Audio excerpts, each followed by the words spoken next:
Howdy Moz fans, and welcome to another edition of Whiteboard Friday. This week, I want to address a question that comes up all the time. I get so much email about this, so many people asking in Q&A, the Moz Q&A about why am I losing rankings to a site or page that has fewer links, worse keyword targeting, and poor content or poor content, right? It's usually some combination of these. A lot of times it's fewer links and poor content, or they're not targeting a keyword at all and their content's terrible. Why are they outranking me?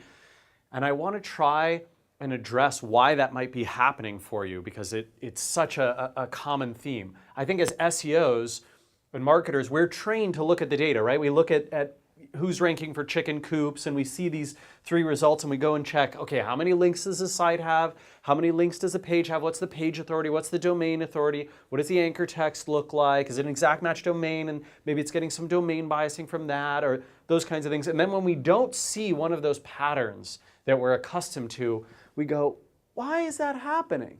What's going on there? I don't understand why I'm seeing this page outrank my page. And so I'm going to try and address those. First off, let's understand the basics of what's going on in rankings, because there are multiple things. First off, domain-based features, right? So it could be that MNN, which I think is Mother Nature Network, has got maybe it has a very powerful domain or not as powerful a domain in terms of domain authority and trust and those kinds of things. There's page-based features. This is like the content of the page and the keywords that it's targeting and how it's doing that, as well as the content experience on the page and the links that are coming to the page, the individual URL, not the domain broadly. And then there's listing-based features, meaning, have they done a good job of making this a very compelling thing for user to click? And we've certainly seen examples where making it a more compelling snippet has actually boosted people's rankings as more people click it and Google's seeing that searcher behavior, and now they're saying, oh, well, if so many people like this result and they're scrolling down to find it, then we should probably be bumping it up. And of course, there's secondary benefits to that, which is the more people who click your listing, the more people you get exposed to and the more links you can earn and all those kinds of second order benefits. But it's not just these things, or it's these things, but it's also a bunch of different inputs that can be affecting these. And so I'm going to walk you through some of those. What I really like asking is, when we're being outranked, where do we have weaknesses that the other listings have strengths? And I think this is a common way of going about this, but it's not always numeric, it's not always quantitative. Sometimes it's qualitative, and sometimes you have to ask yourself tough questions. Do I have a poor listing or a poor snippet? Is this something where out of all the listings on here, someone would want to click mine more than anything else? And that's a copywriting challenge, it's a creativity challenge, and it's an empathy challenge. We want to be inside people's heads. If we were to go and get a room full of 100 people who performed a search for chicken coops, and we asked them, what would make you click on a listing? What would inspire you to say, wow, that's what I want to see? And a lot of time it might be something like this. If you're being outranked in this search result by Mother Nature Network and you're going, but I actually sell chicken coops, they don't, think about how compelling it is to say, oh, 8 awesome urban chicken coops. Well, given population trends and how chicken coops are rising, it's very possible that lots of people who live in cities and dense urban areas are searching for chicken coops right now. And so this kind of an article that's inspiring and interesting to them might be better than what I've got, which is, chicken coop designs or backyard chicken coops, those kinds of things. Maybe that's what's going on, and we need to have a real conversation about who those people are, what they're searching for, and whether we're providing something that's really compelling for them to click on. Likewise, the brand and domain. People have a hard time hearing this, right? For any of you out there who are consultants or agencies or are a marketer who joined an organization, you know that there's nothing harder than going to your boss or your board or the client and saying, your baby's just ugly. Nobody likes your brand and people don't enjoy interacting with it and they don't have a positive association with it. And we're going to have to change that if we want to move the needle on any of these other tactics. And this is true in social, it's true in content creation and content marketing, it's true in SEO for sure. And remember that brand bias is one of the strongest signals. A lot of people say that when surveyed and when they do tests, that the domain name, the brand, is what biases their click. And they might click on something lower if it has a better brand association for them. Likewise, user experience and design, one of the most fascinating case studies that unfortunately I can't talk about fully transparently because this is an interaction that I had with someone who did not give me permission to disclose it, but it's a big brand. It's a brand that you've heard of, a site that you've heard of.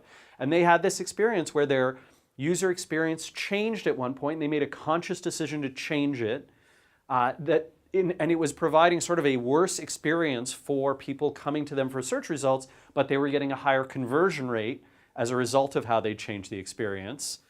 And Google just dropped them way down. Right? Their search traffic cratered, fell off a cliff. And they had anticipated that they would be hurt by it a little, but certainly not this much. And that speaks to the quality of user experience you're providing. If Google sees that lots of people go and visit your page and then come right back to the search results and click on someone else, that's a really bad signal for them. So if you're not answering that query and doing a great job from the landing page of delivering value, Google sees that, whether you're using Google Analytics or not. They see it from people coming back to the search result and clearly being unsatisfied, clicking other listings more frequently than they do when they click on someone else's result first.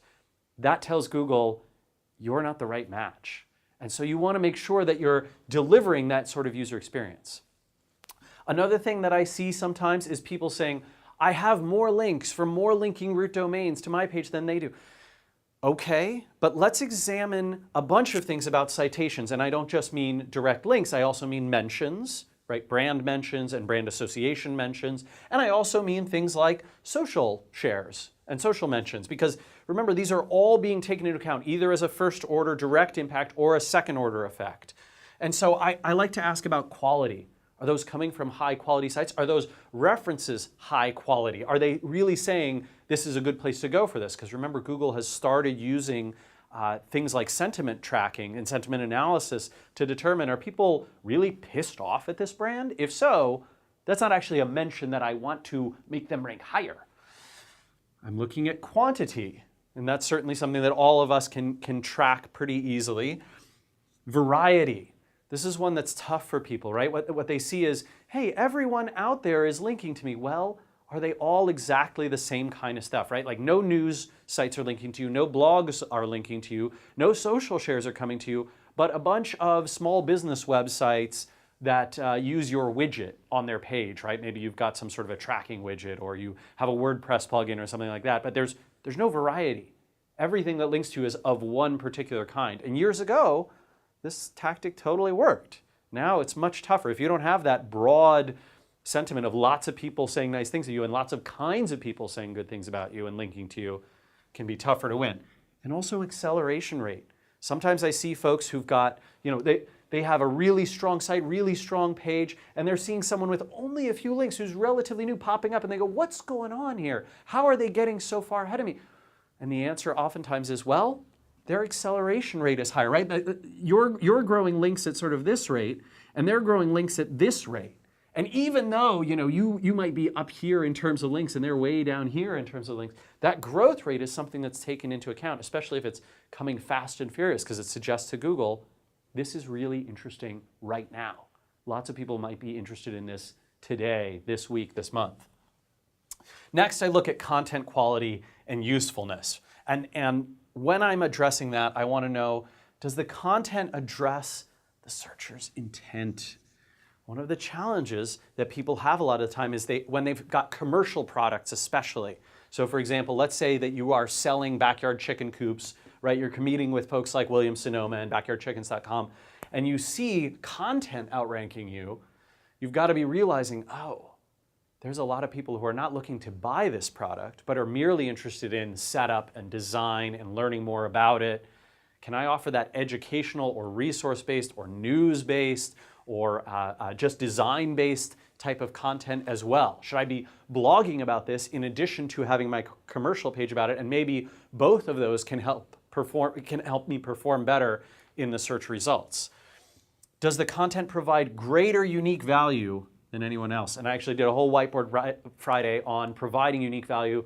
I'll let you guys watch that one. That's a pretty good Whiteboard Friday on this particular topic. But it could be the case that even though you've got a great page with great pictures, great video, how to set up, all this good stuff, it's not unique. there's 7 other people in the top 10 who do almost exactly the same thing, and you're not providing unique value. You need to stand out. You have to be the exception to the rule if you want to outperform. And that's often why you see stuff that looks like it doesn't have the metrics to perform doing so well.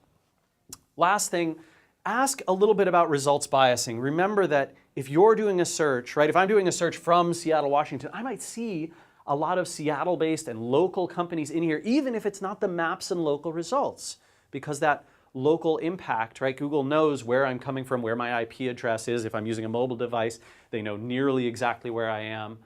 That kind of biasing can hurt. And so I like to append, right? You can do a search that appends something like a, ampersand GL equals your country code onto a search that uses, say, .co.uk, right? So I might go google.co.uk, question mark search equals chicken plus coops, ampersand GL equals US. And now I've said, put me in the UK. No, wait, put me back in the US. And now there's no localization. And I can see what the national sort of geographic picture is, the non-geo-biased results. And if it's geo-biasing that's going on, it's really going to be very, very hard to compete in those geo markets unless you have a local presence in that market. And for a lot of searches, that's what Google's doing. And the best you can hope for is to be the national brand that performs somewhere in here. Also look for mobile biasing. Remember that Google has said recently that they will discount or not rank you as well if your site doesn't perform quickly, have responsive design, do well on mobile devices. So that might mean that if you're seeing a large amount of mobile searches, be careful. That's something you definitely need to test. And finally, verticals. Sometimes Google sees that, hey, when people are searching for a particular keyword phrase, they really want video, they really want news, they really want images. And if your page doesn't have some of those features, you might not perform well, even in the normal search results, right? Video snippets a lot of the time can help folks to perform in those types of results. So these are all questions you can use to ask yourself in that case scenario where the numbers just aren't lining up, right? Let's say you go to, I really like using Moz's keyword difficulty tool, which has this advanced SERPs analysis, does this big kind of Excel spreadsheety layout of, oh yeah, this is every metric about every kind of thing possible or imaginable, and now I can really get into those numbers. If you're seeing those numbers not matching up, this is a next good step to go through checkmark by checkmark and figure out why you might not be performing. All right, everyone, hope you enjoyed this edition of Whiteboard Friday. Look forward to the comments, and we'll see you again next week. Take care.